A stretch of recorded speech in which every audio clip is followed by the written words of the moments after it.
आप सभी का AB एजुकेशन में हार्दिक स्वागत और हार्दिक अभिनंदन है। आज हम हिंदी साहित्य में आदिकाल के बारे में विचार विमर्श करेंगे।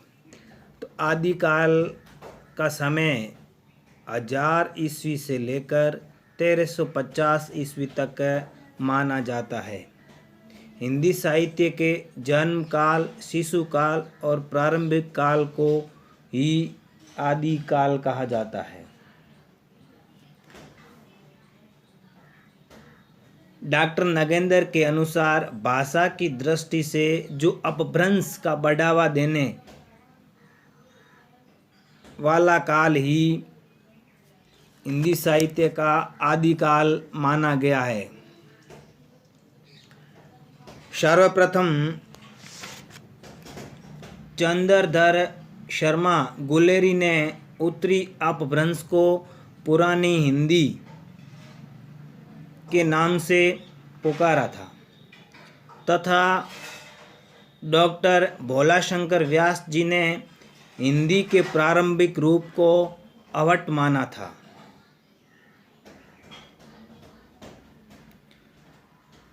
हजारी प्रसाद द्विवेदी जी ने आदिकाल को अत्यधिक विरोधों एवं व्याघातों का युग माना है।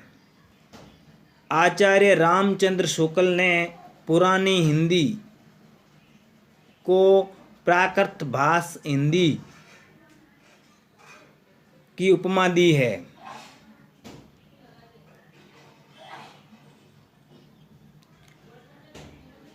आदिकाल की जो सीमांकन विभिन्न इतिहासकारों द्वारा की गई है वो निम्न है।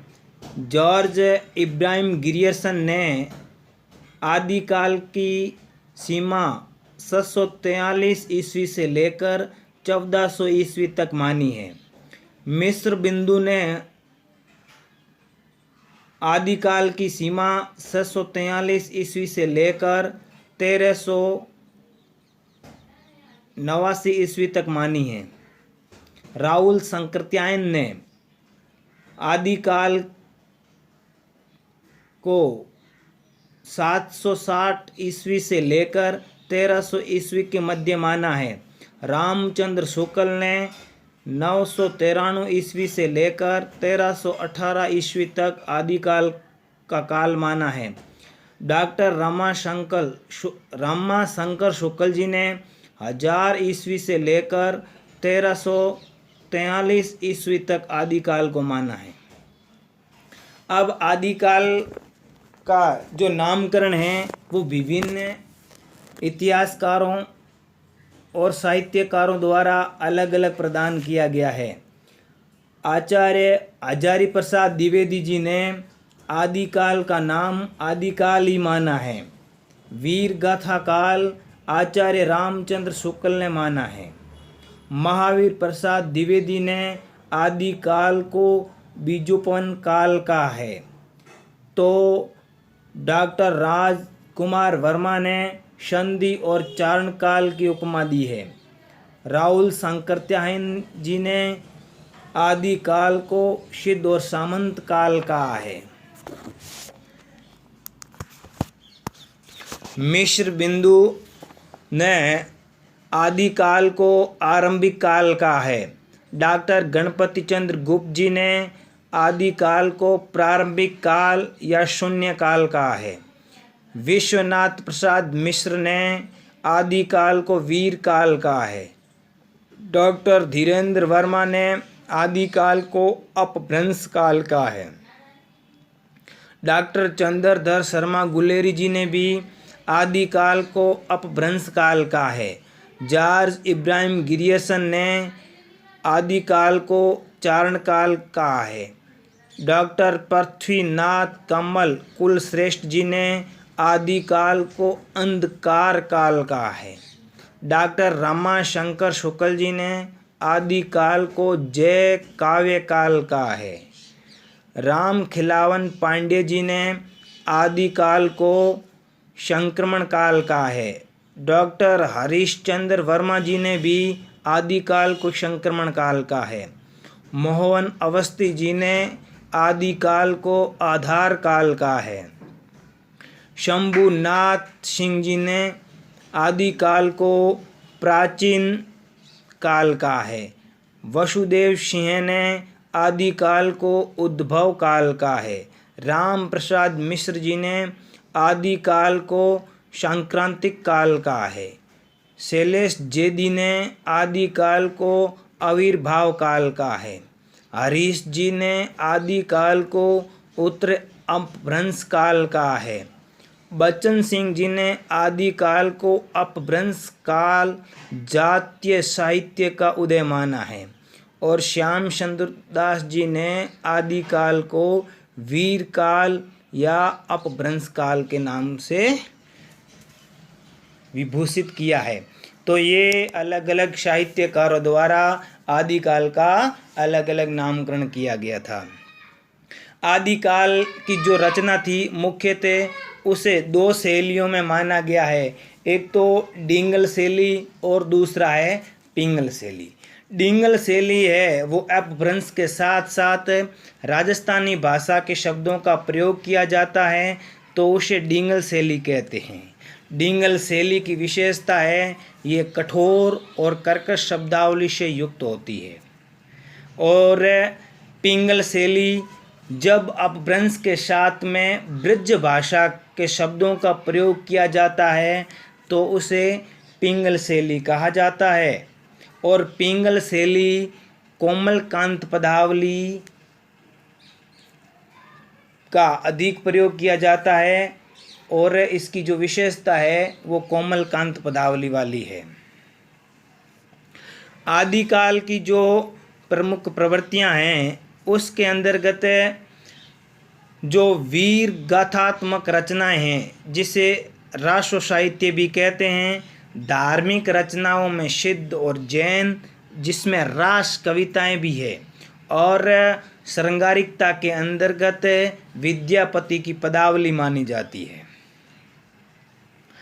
अब सबसे मुख्य बात यह है कि आदिकाल का सर्वप्रथम कवि किसे माना जाए। इसके लिए विभिन्न इतिहासकारों तथा साहित्यकारों ने अपने अलग अलग तर्क दिए हैं। राहुल सांकृत्यायन के अनुसार हिंदी के आदि कवि शहरपाद माने गए हैं, तो शिव सिंह शेगर के अनुसार पुष्प या पुंड को आदि कवि माना गया है। डॉक्टर गणपति चंद्र गुप्त के अनुसार शालिभद्र सूर हिंदी के आदि कवि है। स्वयंभू को डॉक्टर राम कुमार वर्मा ने आदि कवि माना है। तो आचार्य हजारी प्रसाद द्विवेदी ने अब्दुल रहमान 13वीं शताब्दी के हैं जिनको हिंदी का प्रथम या आदि कवि माना है। डॉक्टर बच्चन सिंह ने विद्यापति को प्रथम कवि माना है। तो चंद्रधर शर्मा गुलेरी जी ने राजा मुंज को आदि कवि माना है। आचार्य रामचंद्र शुक्ल ने राजा मुंज व भोज को हिंदी का प्रथम कवि माना है। इन सभी उपयुक्त के अंदर सर्वमान्य रूप से राहुल सांकृत्यायन जी द्वारा स्वीकृत सिद्ध कवि शहरपा या शहरपाद को ही हिंदी का सर्वप्रथम कवि आदि कवि माना जाता है। हिंदी साहित्य की सर्वप्रथम रचना कौन सी है? तो हिंदी साहित्य की जो सर्वप्रथम रचना है वो श्रावकाचार्य जैन कवि आचार्य देवसेन द्वारा 1933 में रचित श्रावकाचार्य मानी गई है। श्रावकाचार्य में कुल 250 पद और दोहे हैं जिसमें श्रावक धर्म के सिद्धांतों का वर्णन किया गया है। इसे गृहस्थ धर्म का केंद्र बिंदु मानकर वर्णन किया गया है। आदिकालीन साहित्य को मुख्य रूप से 4 भागों में विभाजित किया गया है। रासो साहित्य, रास साहित्य या जैन साहित्य, सिद्ध साहित्य और नाथ साहित्य।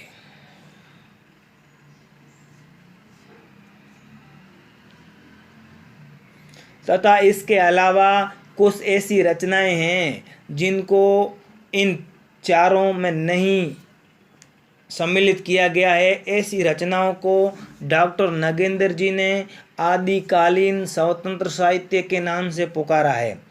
तो आचार्य रामचंद्र शुक्ल ने ऐसी रचनाओं को आदिकाल की फुटकल रचनाओं के नाम से विभूषित किया है।